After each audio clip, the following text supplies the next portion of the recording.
अस्सलामुअलैकुम। शुरू करते हैं अल्लाह के बाबरकत नाम से जो बड़ा मेहरबान निहायत रहम वाला है।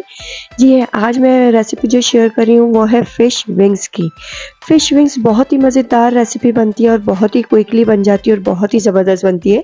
ज़रूर ट्राई करिएगा। अगर अब तक चैनल को सब्सक्राइब नहीं किया तो पहले चैनल को सब्सक्राइब कर दें, वीडियो को लाइक कर दें, ज़्यादा से ज़्यादा शेयर करें।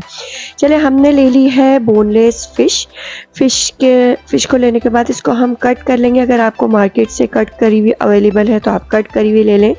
तो इस तरीके से अच्छा हमने कितनी छोटी पीस रखना है, इसको कितना बड़ा पीस रखना है वो आप अपने अकॉर्डिंग रख लीजिएगा, ठीक है। इसको हम क्या करेंगे, इसको छोटे छोटे पतले पतले पीसेस कट कर लेंगे क्योंकि छोटे पतले पीस में ये ज़्यादा अच्छी लगेगी, इसका लुक अच्छा आएगा, ये फेस वाइज बहुत अच्छी लगेगी।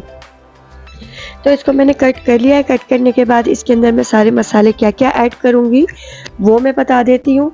झटपट रेसिपी तैयार हो जाती है। तो चलिए इसमें मसाले में क्या क्या ऐड कर रही हूँ।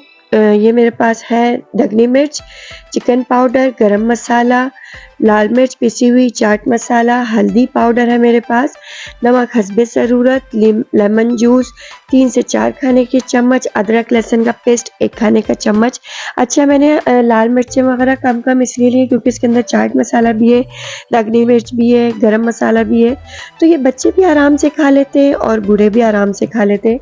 ये नहीं होता इसमें ज़्यादा स्पाइसी नहीं होता ये कि ना मिर्चें लग रही हैं या बच्चे ना खाएं। आप इसको बच्चों को लंच बॉक्स में भी दे सकते हैं। ये बहुत ही हेल्दी रेसिपी है, बहुत ही ज़बरदस्त रेसिपी है। अच्छा इसके अंदर हम सारे मसाले ऐड कर देंगे, फिर इसको अच्छी तरीके से मिक्स करके 1 से 2 घंटे के लिए इसको छोड़ देंगे, रख देंगे कि ये अच्छी तरीके से मसाला इसके अंदर रच बस जाए, ठीक है ना। तो इसको इस तरीके से हम मिला लेंगे, मिलाने के बाद रख देंगे। ये बहुत ही लाइट रेसिपी होती है, ज़रूर ट्राई किया करें, मुझे ज़रूर रिव्यू दिया करें क्योंकि एक वीडियो बनाने के लिए बड़ी मेहनत लगती है, उसके ऊपर रिस्पॉन्स ना आए तो बड़ा दुख होता है। तो इसको ज़रूर ट्राई करिएगा, मुझे ज़रूर बताइएगा कि ना ये कैसी बनी आपकी रेसिपी। और इससे रिलेटेड कोई भी आपको क्वेश्चन हो, कोई भी आप सवाल करना चाहते हो तो कमेंट्स बॉक्स में कर सकते हैं आप, मैं सबका रिप्लाई दूँगी इंशाल्लाह। इसको इस तरीके से कवर कर लें। कवर करने के बाद इसको रख दें, 1 से 2 घंटे फ्रिज में रख दें इसको। और इसके बाद जो है इसकी हम कोटिंग रेडी करेंगे। 2 अंडे ले लिए हैं मैंने, थोड़ी सी इसके अंदर काली मिर्चें डाल दी अंडे के अंदर, नमक हस्बे ज़रूरत डाल दिया है, ब्रेड क्रम्स है मेरे पास हस्बे ज़रूरत, मैदा है मेरे पास हस्बे ज़रूरत। अच्छा जितनी क्वांटिटी में आपको फ़िश लेनी हो उतनी क्वांटिटी में आप ज़्यादा मैदा ले लें, उतनी क्वांटिटी में ज़्यादा ब्रेड क्रम्स ले लें। मेरे पास जितनी है तो मैं इसके हिसाब से ले रही हूँ, ठीक है।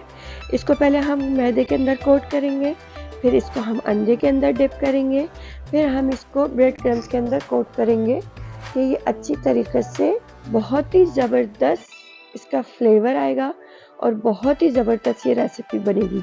इसको अच्छी तरीके से ब्रेड क्रम्स के अंदर कोट करेंगे। कोट करने के बाद यही प्रोसेस से सारी की सारी फ़िश हम कोट करके इसको रख लेंगे। अच्छा आप इसको फ्रीज भी कर सकते हैं और इसको जब बच्चे सुबह स्कूल जा रहे हो तो ये फुल इसके अंदर प्रोटीन है, आप इसको बच्चों को दे सकते हैं और ये बहुत ही मज़ेदार है। इसको फ्रीज़ कर लें। फ्रीज़ करने के बाद जब आपके बच्चे स्कूल जा रहे हो या कोई मेहमान आ गया है तो फ़ौरन से आप निकाल के इसको डीप फ्राई कर लें, बहुत ही मज़ेदार बनेगी। चलिए इसको मैं फ्राई कर लेती हूँ। फ्राई करने के बाद आपको मेरी रेसिपी कैसी लगी ज़रूर रिव्यू दिएगा, मुझे ज़रूर दुआ में याद रखिएगा। अपना बहुत सारा ख्याल रखिएगा। मिलती हूँ नेक्स्ट रेसिपी में, नेक्स्ट वीडियो में। जब तक के लिए अपना बहुत सारा ख्याल रखिएगा। अल्लाह हाफ़िज़।